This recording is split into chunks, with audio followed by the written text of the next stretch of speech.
Binge Audio, c'était donc toi depuis le début?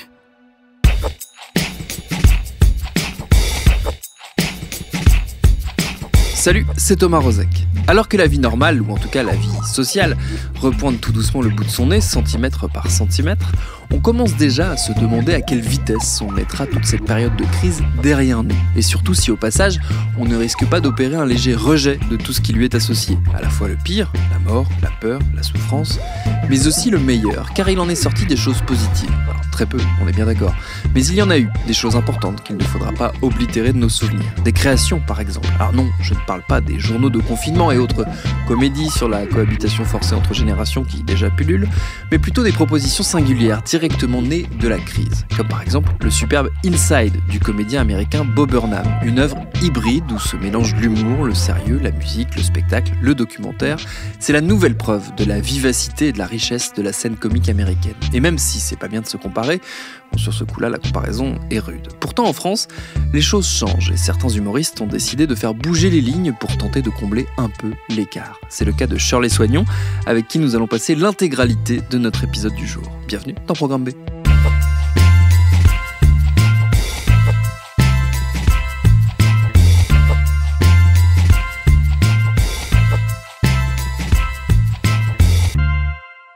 Outre nos réflexions au cours sur l'état de l'humour en France, on a surtout profité du passage de Shirley dans nos studios, puisqu'elle est venue participer à notre newsletter hebdomadaire La Dose, à laquelle évidemment je vous incite à vous abonner. Ensemble, on a surtout causé de ses nouvelles activités, car depuis un moment maintenant, Shirley Soignon n'est plus uniquement une comédienne et humoriste, mais elle est aussi une productrice et une patronne. La patronne du Barbès Comedy Club, un espace de création et de développement pour les jeunes comiques de stand-up.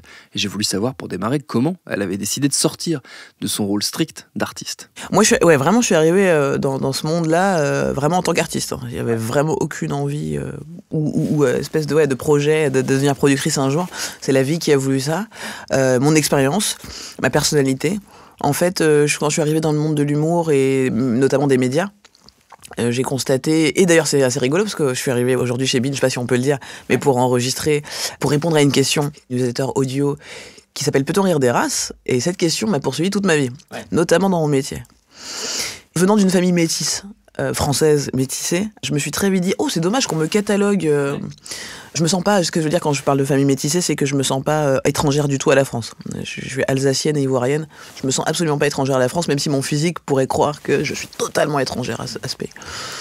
Et en fait, ça m'a très vite perturbée dans ma jeunesse de voir qu'on était catalogué en tant que femme, noire, lesbienne ou ce que tu veux. Manque de peau, je fais les trois. Je fais les trois. Et j'en passe, hein. Il y en a d'autres qui ont d'autres choses, et puis c'est là, on est catalogué. Et je me suis dit, j'ai pas envie d'être dans ce monde, accepter ce monde-là, fitter avec ce monde-là, accepter des invitations à des endroits où en fait je vais être catalogué et où je vais dégager pour les gens qui puissent me ressembler dans la société quelque chose qui est de l'ordre de... Il n'y a pas d'espoir. Il y a d'espoir. L'espoir, c'est de créer, d'entreprendre, effectivement, et de créer le monde qu'on a envie de voir autour de soi au lieu de se plaindre du monde qu'on a autour de soi. J'ai eu une phase comme ça, hyper dépressive, où je me plaignais vraiment de ce monde-là et où moi-même je commençais à devenir raciste. Je pense qu'il y a un vrai truc de... Ah, on est tellement fatigués qu'on devient nous-mêmes très cons, tu vois ce que je veux dire ? Et je me suis dit, au lieu de devenir très con, je vais monter mon entreprise. Et si je suis devenue humoriste à la base, c'est aussi parce que, bon ça c'est plutôt intime, mais mon parcours de vie fait que j'avais besoin de transformer la souffrance en quelque chose de positif. Et quand je suis arrivée dans le milieu de l'humour, j'avais 20 ans, un peu naïve, vraiment en mode c'est cool, je vais trouver une famille de gens qui font la roue, qui sont heureux tous les jours. Et en fait, je suis tombée sur des dépressifs, comme moi, et je l'ai pas accepté l'information. Donc je me suis dit, ok, il faut que je crée un monde qui me ressemble. Et un monde dans lequel des jeunes humoristes pourront rentrer et se dire, oh il est cool ce monde. Ah, c'est pas un monde de chiens. Parce que toi, t'es passé par différents... des espèces d'écoles de formation quelque part qui sont des rendez-vous autour de l'humour. Il y a eu le Jamel Comedy Club. Ouais, total. Il y a eu l'émission de Ruquier, On demande qu'à en rire. Il y a eu toutes ces étapes-là. Samedi Romanoff avec Anne Romanoff sur Europe 1 pendant 3 ans. Mais effectivement, le Jamel Comedy Club, On demande qu'à en rire, c'était des énormes formations. Le fait de monter une boîte, c'est aussi une énorme formation, quoi. Tu vois, de décider aussi de monter un club, c'est une énorme formation. Moi, j'adore me planter, quoi. J'adore ça, mais vraiment, j'adore dire... Pourquoi t'adores te planter ? Mais parce que ça veut dire que je réussis, quoi. J'apprends des trucs. C'est ce que j'ai écrit dans les loges. J'ai dit, tu sais, si tu réussis pas, au moins t'apprends. J'apprends beaucoup.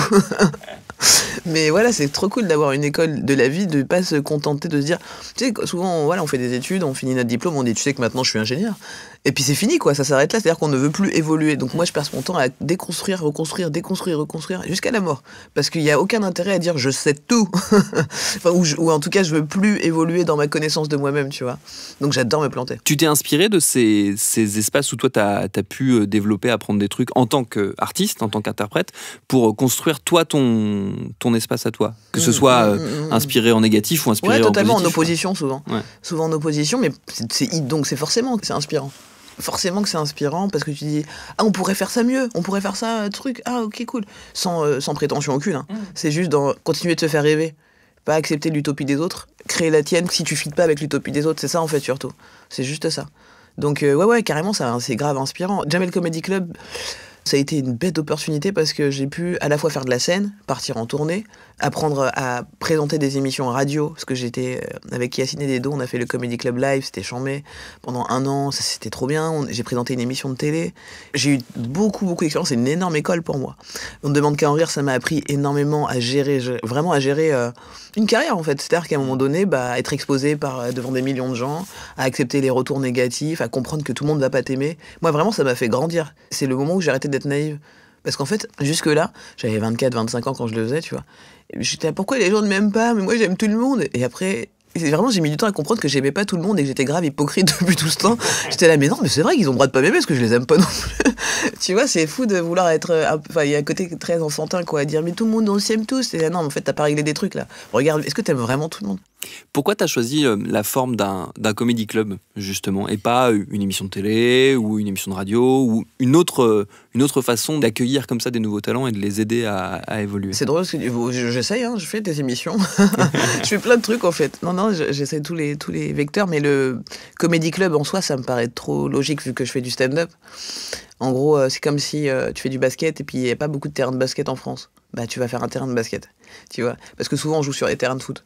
Et on dit, c'est sympa le ballon, mais c'est pas du tout le même. Hein. Puis le panier, tu vois. Donc, il fallait créer un espace dans lequel je pouvais me planter tranquillement. Parce que c'est ça aussi, c'est que quand j'ai commencé ma carrière, on m'a très vite envoyé en télé parce que j'ai rencontré un prod qui lui a mis de l'argent sur moi. Et du coup, il fallait rembourser cet argent. Et du coup, on avait pris une salle, il fallait remplir la salle, donc faire de la com dessus, tu vois. Avec un système, qui était uniquement financier et qui était plus du tout artistique.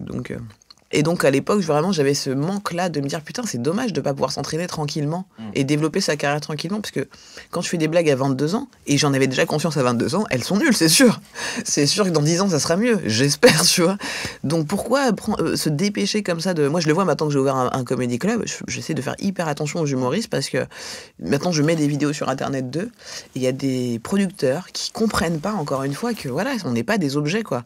Et là, j'ai entendu une histoire d'un jeune humoriste de mon club à qui on a proposé un contrat de 6 ans, alors que la personne n'a que 3 minutes de spectacle. On lui a proposé un contrat de 6 ans et 2 spectacles. Et la personne, tu vois, elle voit, tu vois, normal, elle y voit plus clair, elle sait plus, attends, c'est la chance de ma vie, c'est comme un énorme producteur. Donc voilà, c'est vraiment pour l'inverse de ça. Donc là, je me dis, bon, génial, j'avais pas pensé à ça, mais il va falloir que je fasse signer un contrat. Juste de protection d'agent, tu vois, pour 1 an à ces gens-là. Parce qu'ils savent pas ce qu'ils font. Et qu'après, ils le regrettent. Comme je l'ai pu regretter en disant peut-être que c'est, tu vois, c'est mon destin qui est là. T'es là. Non, vraiment, c'est pas encore là. Et aux États-Unis, il y a quand même plus d'expérience et de pratique du stand-up, donc on sait qu'on signe pas du jour au lendemain avec quelqu'un comme ça, quoi. Surtout quand t'as 3 minutes, quoi. Il y a une humilité dans le stand-up américain qu'on n'a encore pas ici qui me terrifie, quoi. Parce qu'il y a plus d'étapes dans la formation d'un humoriste aussi, peut-être. Il y a même dans le la club mentalité. local, le club après on tourne régional, national. Oui, mais il y a aussi tellement de très bons humoristes. Le niveau est plus fort, quoi. Donc forcément, là, le niveau est pété, c'est pour ça. C'est que les gens connus sont pétés. Et je m'inclus dedans. Vraiment. C'est pour ça qu'on est toujours à dire Blanche Gardin, Haroun. Parce qu'il y en a 2 frères sur les 1000, tu vois. T'es là, il y a un problème dans notre humour. Et il faut accepter ça. Il faut accepter qu'on est nul, tu vois. Mais c'est pas grave, parce que c'est une étape. Enfin, moi, je viens du sport. Et vraiment, pendant longtemps, j'étais nul. J'avais un potentiel. Mais j'étais pas ouf. Parce qu'il fallait s'entraîner tous les jours, nuit et jour, jusqu'à temps que le public te dise c'est bon ou que tu mettes des points, que ça se voit. C'est pas parce que t'es un super attaché de presse, c'est parce que t'es bon et que c'est tout. Tu vois ? Donc ça, c'est un truc, moi je trouve qu'on n'est pas assez exigeant.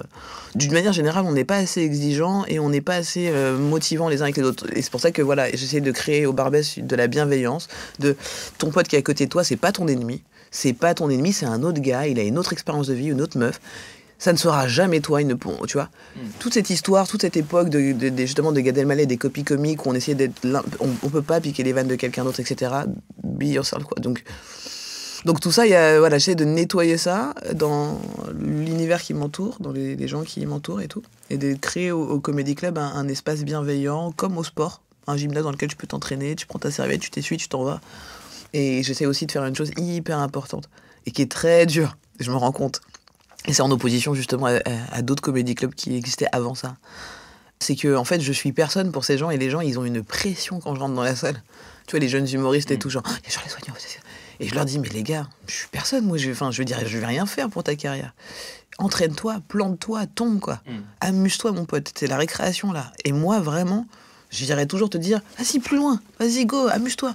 Tout ça pour dire que le but au Barbès Comedy Club et dans ma vie, c'est que les gens soient heureux, tout simplement. En commençant par moi. C'est une ambition très très bonne. C'est pas gagné. Comment ça fonctionne concrètement quand il y a un jeune ou une jeune humoriste qui veut démarrer dans un endroit comme le Barbès Comedy Club? C'est quoi les étapes? Ça se passe comment pour arriver jusqu'à la scène chez toi? C'est hyper simple. C'est pour ça que les gens ils deviennent ouf. Ils sont là, je comprends pas comment ça se passe. T'es là, bah tu t'inscris. Il y a un formulaire. T'as pas de mail de confirmation parce que à partir du moment où tu t'inscris, c'est validé. C'est un micro ouvert. C'est pas un faux micro ouvert comme on a pu en voir dans... Ouais. Non, c'est un vrai micro ouvert. Et du coup, des fois, on se retrouve avec des magiciens et t'es là, non, j'adore la magie, mais ce n'est pas l'endroit. Mais voilà, c'est ouvert de ouf. Et puis, on laisse des places sur place, parce qu'il y a toujours aussi des gens qui savent pas, tu vois, qui arrivent pour la première fois, le gars qui arrive de Marseille, qui est perdu. Donc, sur place, il y a toujours moyen de gratter une place. L'idée, c'est qu'il y a 16 personnes par séance. Donc, ils ont tous 3 minutes. 3 minutes, pourquoi? Parce que c'est énorme quand tu commences, en fait. Les gens se rendent pas compte, ils sont là, mais c'est rien, 3 minutes, t'es là, bah vas-y, fais mourir en 3 minutes. Très, très long. Ouais, des fois, c'est hyper long. Des fois, je demande mon régisseur, ça fait combien de temps qu'il est là? Il faut 1 minute, je fais, damn, on dirait que ça fait 10, quoi. Ça, c'est drôle, ce rapport au temps, quoi. Donc, c'est hyper simple de rentrer au Barbès et de parler avec nous et de prendre des conseils et tout, parce que c'est ça, c'est cool. C'est du sport, quoi, tu vois. Cool. Donc, il y a plusieurs séances, il y en a beaucoup pour qu'on essaie de faire entrer maximum de gens. Donc, par semaine, il y a à peu près 200 humoristes qui passent en micro ouvert, tu vois.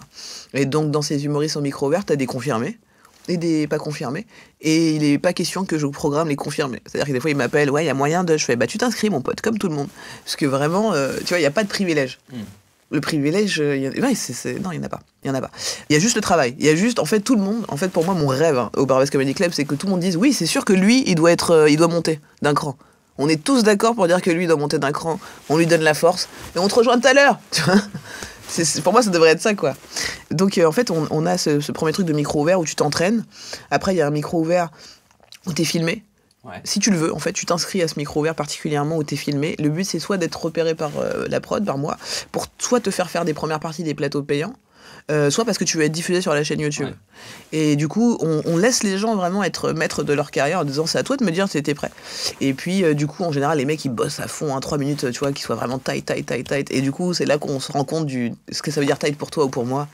Et il y a l'exigence, la montée toujours un peu plus et tout. Et donc, ça marche plutôt bien. On sélectionne des gens pour faire des plateaux payants. Il y a des copains qui étaient en micro ouvert et qui sont vite montés. Et c'est rare, hein, c'est exceptionnel, même de monter vite, mais voilà, qui font des plateaux en première partie maintenant et qui font MC et qui sont un peu plus résidents.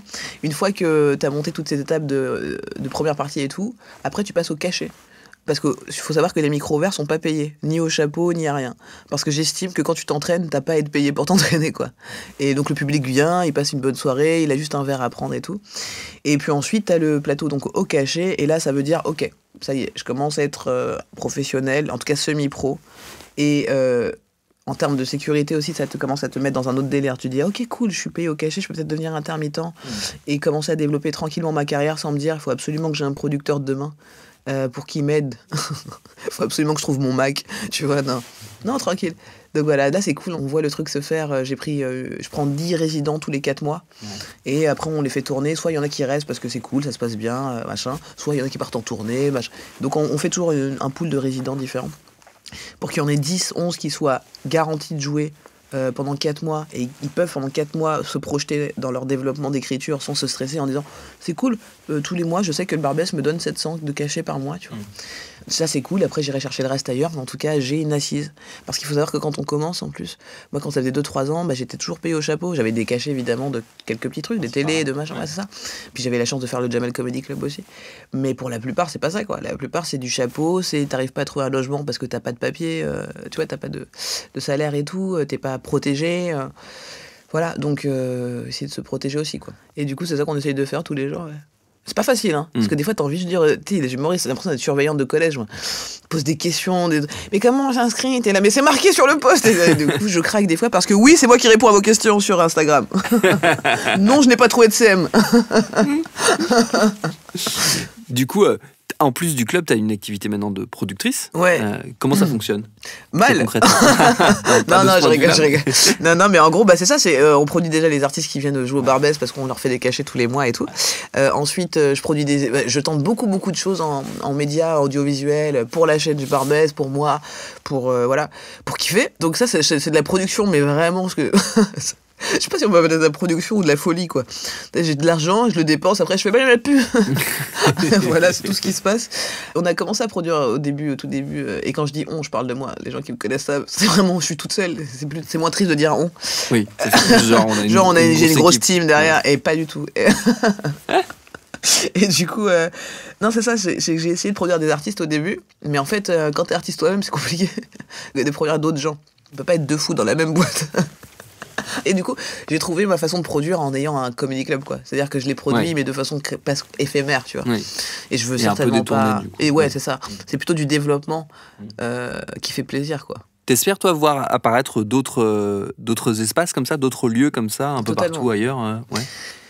Écoute, de toute façon, j'arrête pas d'en parler, donc continuons de le faire, parce que j'ai l'impression que souvent, je parle pas de mes projets pour qu'ils existent, mais celui-là, je sens que c'est parce que je vais en parler beaucoup qu'il va exister. Je vais faire une franchise du Barbès Comedy Club dans les villes de France. Hier encore, dans la nuit, j'étais en train de chercher à Nantes où acheter quelque chose, parce que c'est une des deuxièmes villes pour le stand-up. Genre, il y a énormément de stand-uppers nantais qui sont très bons. Et du coup, ouais, j'ai très envie d'ouvrir un club à Nantes. Alors, j'ai envie de le franchiser. Ouais. Donc, s'il y a des gens qui m'entendent et qui ont envie d'ouvrir un club, prenez le Barbès Comedy Club. On a quitté en moi. Mais j'ai envie aussi de bouger. Je réfléchis aussi à moi à bouger quelque part dans une autre ville et puis monter ailleurs un truc, quoi. Très envie de monter une école. Mais pas forcément d'humour précisément. Tu vois, une école artistique, quoi. Qui comprennent les auteurs dedans, mais pas forcément que. Et quel espace tu laisses pour ta propre pour carrière d'artiste? Alors, pas ta vie perso, si ça te regarde, mais pour ta carrière d'artiste à toi. C'est ce que je dis souvent, je prends le risque de la sacrifier, entre guillemets, hein, parce que vraiment tout le monde s'en bat les couilles. C'est pas que genre, je suis pas Johnny Hallyday, genre je sacrifie ma carrière pour. Tu vois, non, c'est très intime ce que je raconte là, mais de passer à côté de ça, parce que c'est beaucoup d'ego en fait, d'être sur scène. Énormément de besoin d'amour, tu vois, insatiable comme ça. Il y a une vraie dissonance cognitive dans ce que je fais, quoi.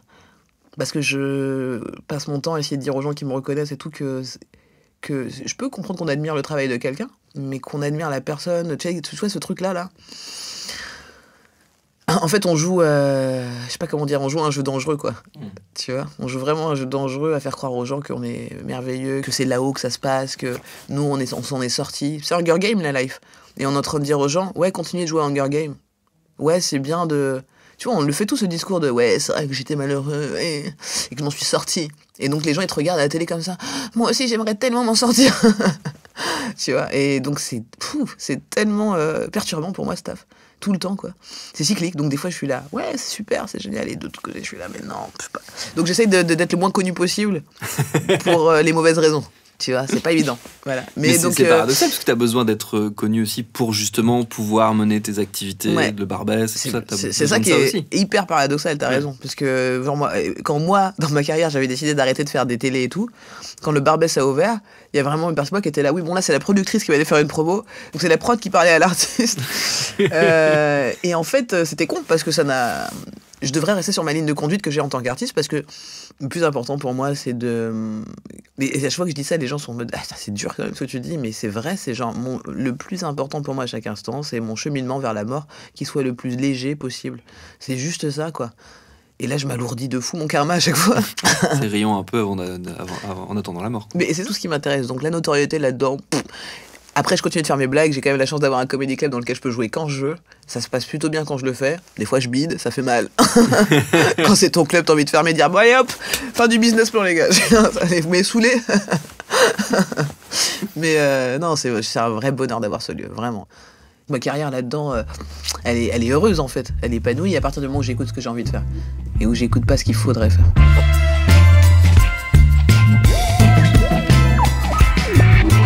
Et je l'ai dit au début, mais je le redis, Shirley Soignon, elle a tout récemment participé à La Dose, notre newsletter hebdomadaire à laquelle vous devriez, sans vous commander, vous abonner. Ça se passe sur le site ladosettoutattaché.binge.audio. Merci à Shirley Soignon pour ses réponses. Programme B, c'est un podcast de Binge Audio préparé par Lauren Bess, réalisé par Mathieu Thévenon. Abonnez-vous sur votre appli de podcast préféré pour ne manquer aucun de nos épisodes. Facebook, Twitter, Instagram pour nous parler. Et à demain pour un nouvel épisode.